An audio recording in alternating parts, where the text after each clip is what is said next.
Salut apprenti, critique et analyse du 6e épisode de la série Star Wars Visions.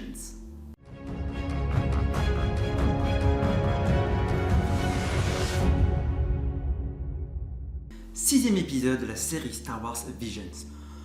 Encore un épisode nul. Décidément, cette série ne vaut pas le coup d'être regardée, enfin pour l'instant. Le titre de l'épisode est T0B1. Il a été produit par Cyan Salo. Graphiquement, on ne peut pas dire en soi que c'est moche. Les dessins sont simplistes et disproportionnés.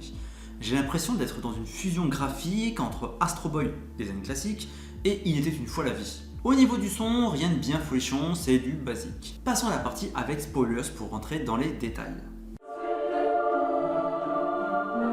Nous voici dans la partie avec spoilers. Où situer chronologiquement l'histoire? Très dur à dire, on a l'impression d'être entre l'Ordre 66 et la bataille de Yavin, mais plusieurs éléments font penser qu'on serait après la dernière trilogie.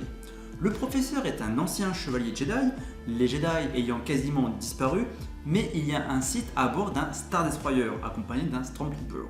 Sauf qu'on voit sur un mur des gravures représentant des scènes des films 1 à 6, voire jusqu'au 9. Je n'accroche absolument pas à un robot ayant des mouvements humains et une bouche humaine.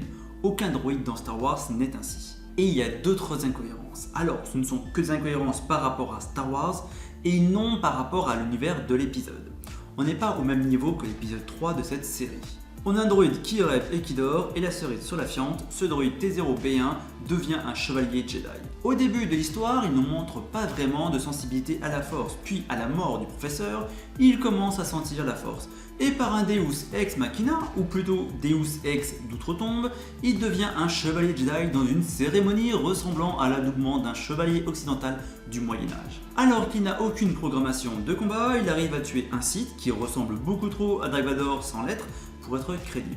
T0B1 poursuit les études du professeur et réussit en relativement peu de temps à créer de la vie sur cette planète, là où le professeur n'avait qu'échoué en plusieurs décennies. Nous avons même à un moment Sentai, avec la fusion d'un autre droïde avec T0B1. Et pour finir, le choix de la planète. Au vu des dessins, impossible à dire si le sol est blanc avec une apparence de sable ou si c'est de la flemme de le coloriser en jaune. En tout cas, cette planète a 2 soleils positionnés comme pour Tatooine. Abonne-toi, mets un commentaire, un pouce bleu